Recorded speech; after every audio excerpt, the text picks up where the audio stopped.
तो भारत ने एक बार फिर से दुनिया भर के देशों को पीछे छोड़ने का नमूना दिखाकर चीन, जापान और जर्मनी की टेंशन बढ़ा दिया है, क्योंकि भारत ने अब चीन की चाल को मात देना शुरू कर दिया है। और जहां एक तरफ चीन, जापान और जर्मनी जैसे देशों की अर्थव्यवस्था में उथल-पुथल मच रही है और उनकी विदेशी मुद्रा संभलने का नाम नहीं ले रही है, वहीं भारत ने विदेशी मुद्रा में ग्रोथ हासिल करते हुए फिर से एक बार नया खेल कर दिया है।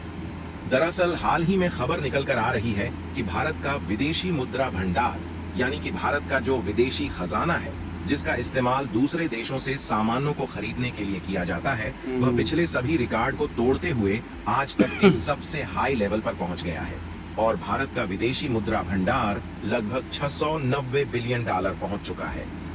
जिससे भारत के आगे बढ़ने की रफ्तार देखकर सभी देशों को चिंता सताने लगी है कि भारत जल्द ही जापान और जर्मनी को पीछे छोड़कर दुनिया की तीसरी सबसे बड़ी इकोनॉमी वाला देश बन जाएगा। पूरी अपडेट क्या है इस वीडियो में समझते हैं, लेकिन आगे बढ़ने से पहले इस वीडियो को एक लाइक करके चैनल को सब्सक्राइब जरूर कर लीजिए, क्योंकि यह आपके लिए 1 सेकंड का काम है, लेकिन इससे हमारी काफी बड़ी मदद होती है। सबसे पहले तो भारत का विदेशी मुद्रा भंडार सबसे हाई लेवल तक पहुंच चुका है। इसके लिए कमेंट बॉक्स में भारत को बधाई जरूर दें। असल में देखा जाए तो चीन जैसे देशों को परेशानी इसलिए हो रही है क्योंकि न सिर्फ भारत का विदेशी मुद्रा भंडार आज तक के सबसे हाई लेवल पर पहुंच चुकी है, बल्कि दुनिया भर के देशों में बनी युद्ध की स्थितियों को देखते हुए भारत ने गोल्ड रिजर्व को भी बढ़ाना शुरू कर दिया है, ताकि अगर पैसों की वैल्यूएशन डाउन होती है तो भारत के पास भारी भरकम मात्रा में गोल्ड रिजर्व मौजूद रहे और भारत की इकोनॉमी में कोई भी असर न पड़े। यहाँ तक रिपोर्ट की माने तो भारत का केंद्रीय बैंक आक्रामक तरीके से सोना जमा कर रहा है और अकेले इस साल 30 टन से अधिक सोना खरीदा है, जिससे भारत चीन के बाद सोने का दूसरा सबसे बड़ा खरीदार बन गया है। यानी कि चीन सोना इकट्ठा करने के मामले में कब भारत से पीछे चला जाए, इस बात की कोई भी गारंटी नहीं है। और भारत की वजह से चीन की दिक्कतें बढ़ने का दूसरा सबसे बड़ा कारण यह है कि भारत को कई देशों के उन मार्केट का एक्सेस मिलता जा रहा है जहां पर इसके पहले चीन अपना पैर कई सालों से जमाए हुए था और चीन की कई कंपनियां अपनी घटिया क्वालिटी वाले अलग अलग प्रकार के प्रोडक्ट बेचकर और अनेकों देश में एक्सपोर्ट करके कमाई कर रही थी। लेकिन भारत ने धीरे धीरे चीनी कंपनियों को रिप्लेस करना शुरू कर दिया है और इससे भारत की प्रोडक्ट का एक्सपोर्ट यूरोपीय और मिडिल ईस्ट के देशों से लेकर अफ्रीकी देशों तक तेजी के साथ फैलता जा रहा है, जिससे भारत की कमाई दिन पर दिन बढ़ती जा रही है और भारत के विदेशी मुद्रा भंडार में दिन पर दिन उछाल देखने को मिल रही है। और हाल ही में इस खबर ने चौंका करके रख दिया कि भारत ने कई सालों का रिकॉर्ड तोड़ते हुए एक बार फिर से अपने विदेशी मुद्रा भंडार को 690 बिलियन डॉलर पहुंचा दिया है, जिसमें पिछले हफ्ते कोई छोटी मोटी नहीं बल्कि लगभग 5.2 बिलियन डॉलर की बढ़ोतरी हुई है। और किसी सिंगल हफ्ते में भारत के विदेशी मुद्रा भंडार में लगभग 5 बिलियन डॉलर की बढ़ोतरी होना अपने आप में ही बहुत बड़ी बात है। आपको बता दें कि विदेशी मुद्रा भंडार में डॉलर, यूरो और पाउंड जैसी करेंसी को रखा जाता है जो कि इंटरनेशनली ऑपरेट होती है और लगभग सभी देश इस तरीके की करेंसी में ट्रेड करने के लिए तैयार हो जाते हैं। और जिस देश की विदेशी मुद्रा भंडार जितनी ज्यादा होती है वह उतना ज्यादा पावरफुल देश में गिना जाता है, क्योंकि जब भारत कोई भी सामान दूसरे देश में एक्सपोर्ट करता है तो भारत को जो पेमेंट किया जाता है वह इसी विदेशी मुद्रा भंडार में एक्सचेंज कर लिया जाता है, जिससे दूसरे देशों से पेमेंट लेने में दिक्कतें नहीं होती। और जब हमें दूसरे देशों से कोई सामान खरीदना होता है तो इसी विदेशी मुद्रा भंडार से पैसे को निकालकर पेमेंट किया जाता है। और देखा जाए तो पिछले 1 साल में भारत के विदेशी मुद्रा भंडार में लगभग 95 बिलियन डॉलर की ग्रोथ देखने को मिली है, जिससे विदेशी मुद्रा भंडार 595 बिलियन डॉलर से बढ़कर 1 साल के भीतर लगभग 690 बिलियन डॉलर पहुंच गया। विदेशी मुद्रा भंडार बढ़ने का सबसे बड़ा कारण यह है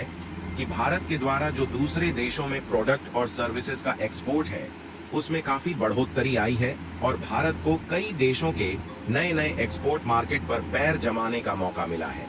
इसलिए भारत के द्वारा एक्सपोर्ट ज्यादा किया गया और ओवरऑल हम लोगों ने जो दूसरे देशों से सामानों को खरीदा उसके लिए कम पेमेंट करना पड़ा है, जिससे 1 साल के भीतर ही भारत के विदेशी मुद्रा भंडार में 95 बिलियन डॉलर की बढ़ोतरी हुई है। यानी कि कहने का मतलब यह है कि भारत की विदेशी मुद्रा भंडार बढ़ रही है तो इससे भारत की पावर भी बढ़ रही है। इसे समझने के लिए हम सबसे बड़ा उदाहरण बांग्लादेश और पाकिस्तान को ले सकते हैं, क्योंकि यह बात सभी को मालूम है कि पिछले कुछ महीनों में बांग्लादेश के विदेशी मुद्रा भंडार में केवल 17 बिलियन डॉलर बचे हुए थे। लेकिन बांग्लादेश के बिगड़ते हालातों के कारण उनके यह सारे पैसे खत्म हो गए हैं,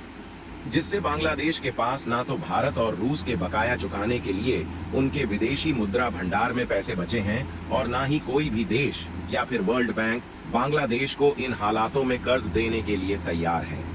और बांग्लादेश के हालात दिन पर दिन बिगड़ते जा रहे हैं, जिससे मोहम्मद यूनुस के सिर पर संकट के बादल मंडरा रहे हैं और उनके देश की लंका लग रही है। यहाँ तक बांग्लादेश के द्वारा 5 बिलियन डॉलर की मांग की जा रही है ताकि उसका इस्तेमाल करके वह अपने फॉरेक्स रिजर्व यानी कि विदेशी मुद्रा भंडार को बढ़ा सके, लेकिन कोई भी देश उन्हें देने के लिए तैयार नहीं है। और यही सेम हाल पाकिस्तान का भी हो चुका है, जिससे उनके पास चीन के कर्ज चुकाने के लिए पैसे नहीं है, तो वह अपने देश में झूठी न्यूज फैला रहे हैं कि उनके देश में बड़े बड़े कच्चे तेल वाले कुएं के भंडार मिल चुके हैं, ताकि इस तरीके से विदेशी कंपनियां पाकिस्तान में इन्वेस्टमेंट करें तो उस पैसे का इस्तेमाल करके पाकिस्तान चीन जैसे दूसरे देशों का कर्ज चुका पाए। लेकिन भारत दुनिया की सबसे बड़ी 5वीं इकोनॉमी वाला देश होने के साथ साथ सभी देशों से एक कदम आगे सोचकर चल रहा है, और इसीलिए भारत न सिर्फ विदेशी मुद्रा भंडार बढ़ा रहा है बल्कि गोल्ड रिजर्व को भी हम लोग बढ़ा रहे हैं, ताकि अगर भारत में कभी भी परिस्थितियां बिगड़ती भी हैं तो उनका सामना हम लोग डटकर कर सके और भारत की अर्थव्यवस्था पर कोई इम्पैक्ट ना पड़े। और आपको जानकर हैरानी होगी कि भारत की इकोनॉमी को बढ़ाने में डिफेंस सेक्टर भी काफी ज्यादा आगे आ रहा है, और इसका अंदाजा हम इसी खबर को देखकर लगा सकते हैं कि ब्राजील ने खुद भारत के साथ बातचीत करना शुरू कर दिया है, जिसमें वह भारत से 24 की संख्या में जल्द ही तेजस फाइटर जेट खरीदने वाले हैं। यानी कि अब ब्राजील ने भी भारत के डिफेंस हथियारों में इंटरेस्ट दिखाना शुरू कर दिया है।